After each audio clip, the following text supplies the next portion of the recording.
we've got Alex Burkhead, co-founder of Move Soon, has a product development background and has been instrumental in designing software for the moving and logistics space.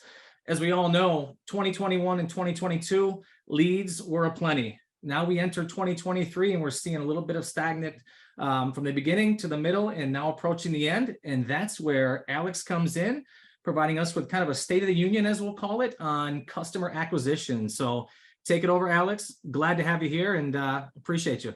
Good afternoon, everyone. Right now, we're going to chat about prospecting, specifically how the current state of the housing market has driven us back to outbound marketing. I'll cover the difference between outbound, inbound, and all of that jargon shortly. But given the time crunch today, I do encourage you to send me an email with any questions you may have about tactics around direct mail, realtor outreach, or any ways to optimize what you're currently doing. And I'm also happy to share this deck after this call with extended notes if it's helpful. So what qualifies me? In short, I work with dozens of movers each day inside of our system, Move Soon, to deliver marketing to homeowners, realtors, and other moving stakeholders. Since we can see the full life cycle of marketing and what's performing, we have data on what actually works. So everything in this deck is really driven by that data. So what is the state of customer acquisition and moving? In contrast to 2021 and 2022, the lead pool has shrunk. If we look at 21 and 2022, movers and other home service providers have shifted. If we looked at those 2 years, movers and home service providers shifted to being closers. There's an abundance of leads. The housing market was very, very hot. So sales reps and GMs focused on really prioritizing quotes, turning over quotes, and closing quickly. Obvious to anyone here on this call, the housing market has slowed, and we're seeing the top movers really evolving to becoming more hunters. So movers are really duking it out for fewer leads. So they're now reliant on more proactive outreach, polishing up their brand touch points, and then using data to strengthen their position in the market. You can see data down there. I would love to discuss how that's going to dominate the space in 2024, but that's something we can touch on, offline or for the next one-day conference. So this graph sums up our current state. Since 21, we have seen close to a 40% increase in calls per leads for Google Ads. So that's hovering around $66 for this year. It's a lot of money per lead. But this number tells a greater story. Pay-per-click, so PPC, it's expensive. More movers are jumping into local markets and there's less inventory. So this demand and supply imbalance is sending prices higher.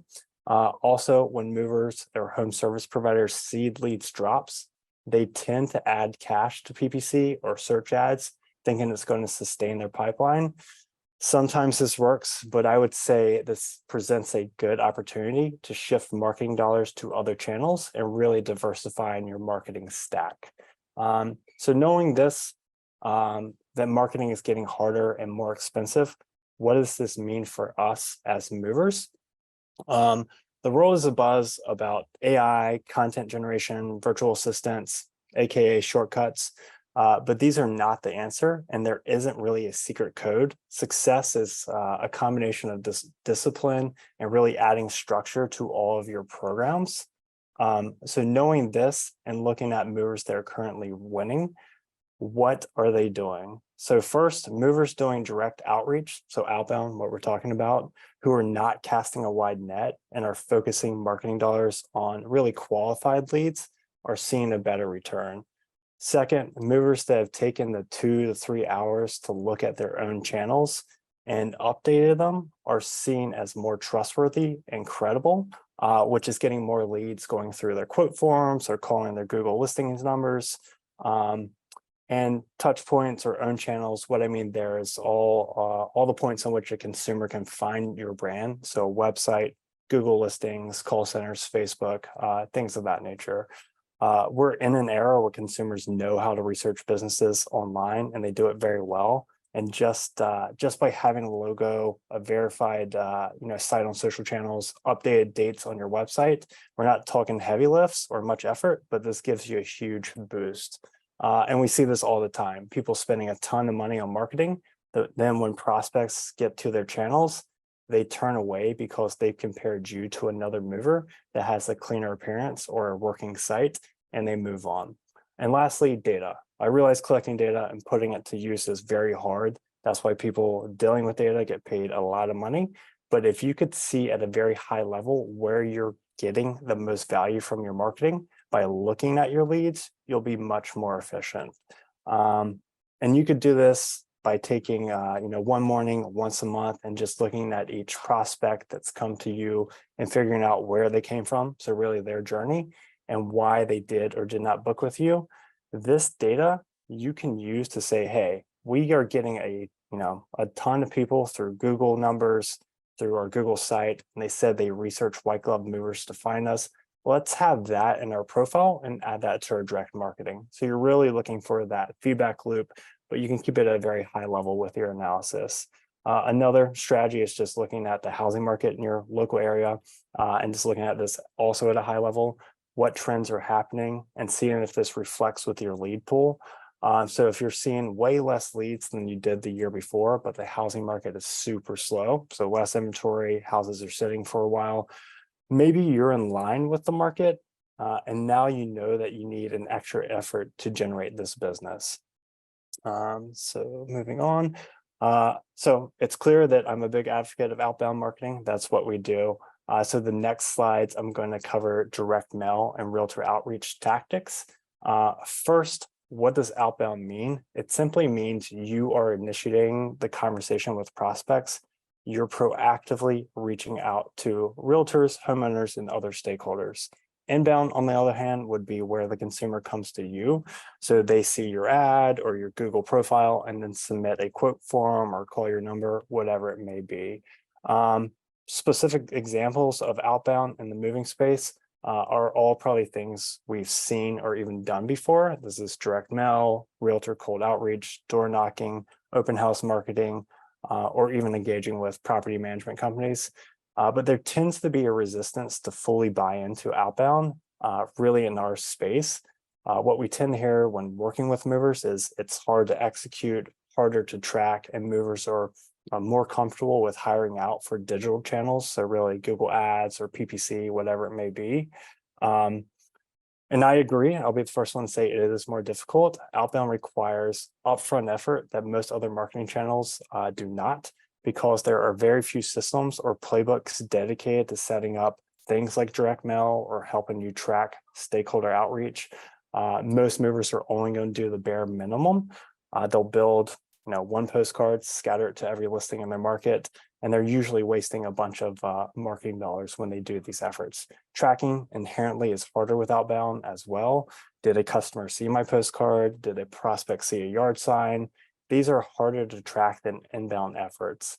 But for all of these reasons that movers resist outbound, I think it presents an opportunity as well. So benefits. Benefit number one is you're targeting prospects and potential referral partners you want to engage. So these are actually people that you've identified as either referral partners or people that need moving services, and you're able to proactively reach out to them. Second, it's easy to scale your outbound in local markets and to quickly build that brand awareness.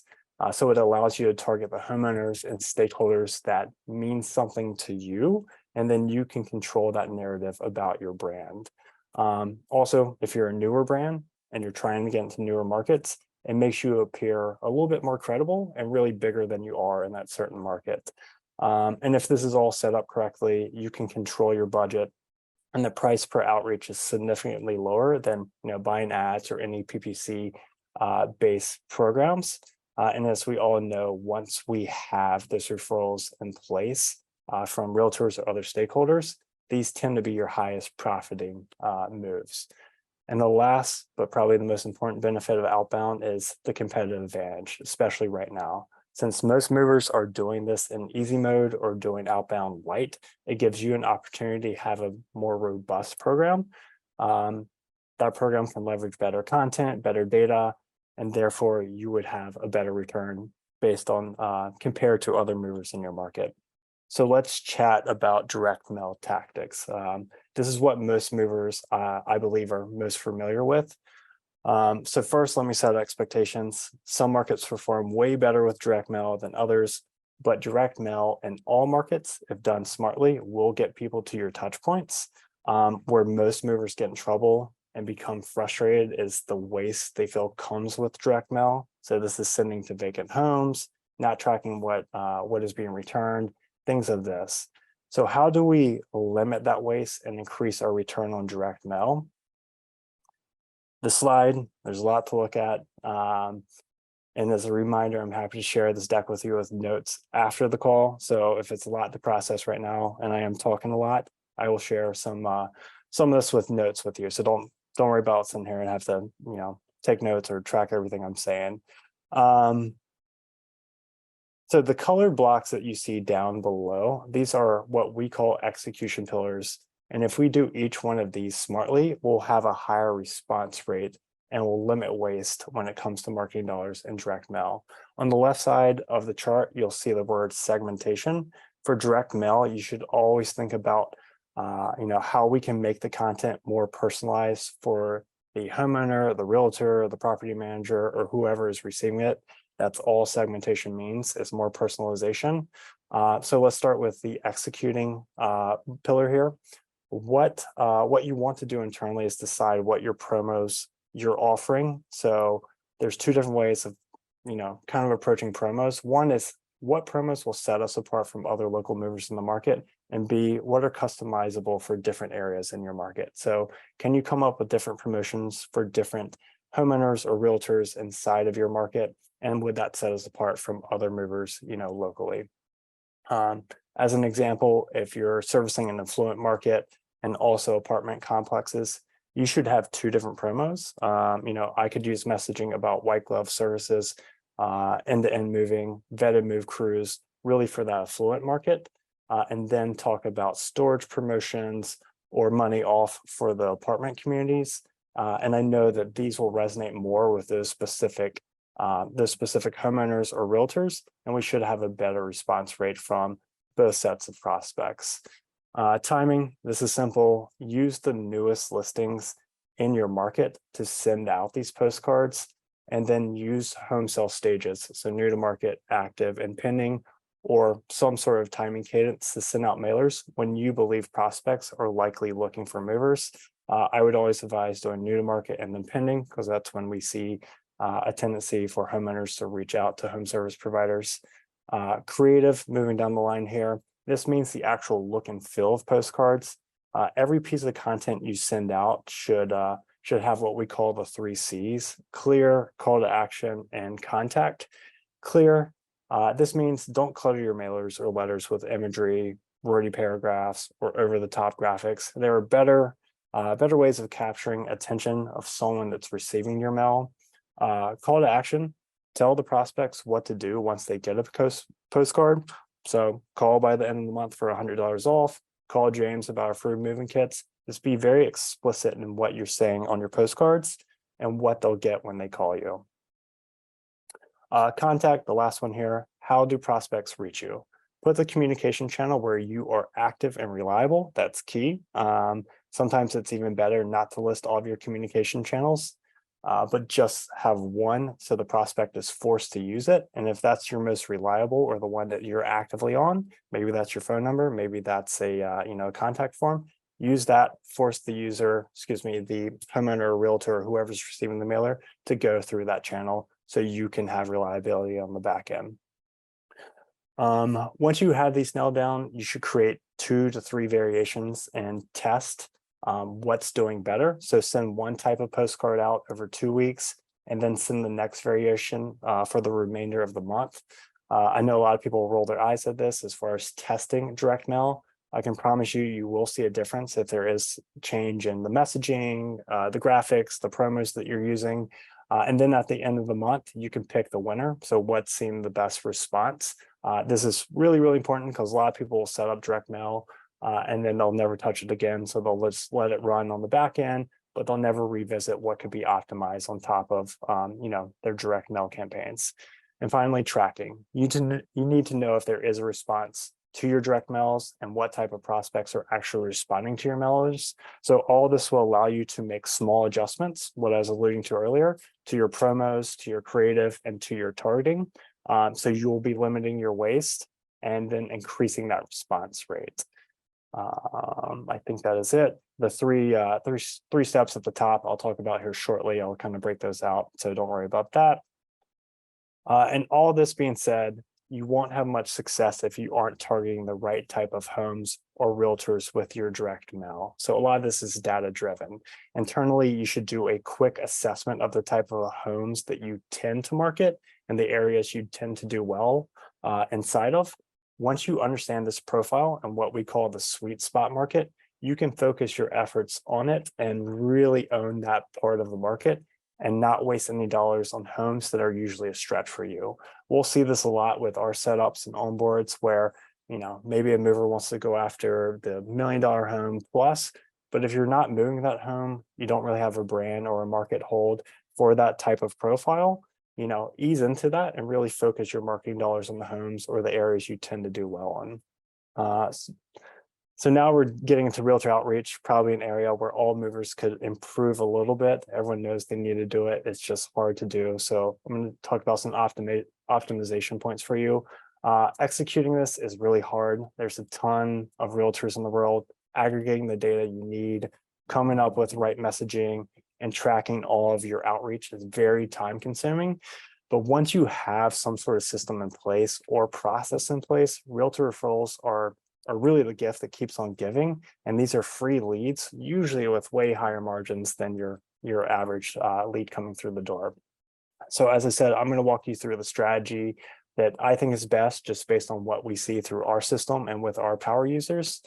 So step one is getting a short list of target realtors. This really could be a slide in and of itself. But this is a reflection of that sweet spot market that we talked about, a few slides ago. The main thing here is you want to find the realtors that are selling the homes that are in that sweet spot market. So they need to have a portfolio that match that criteria set of the homes that you're marketing to.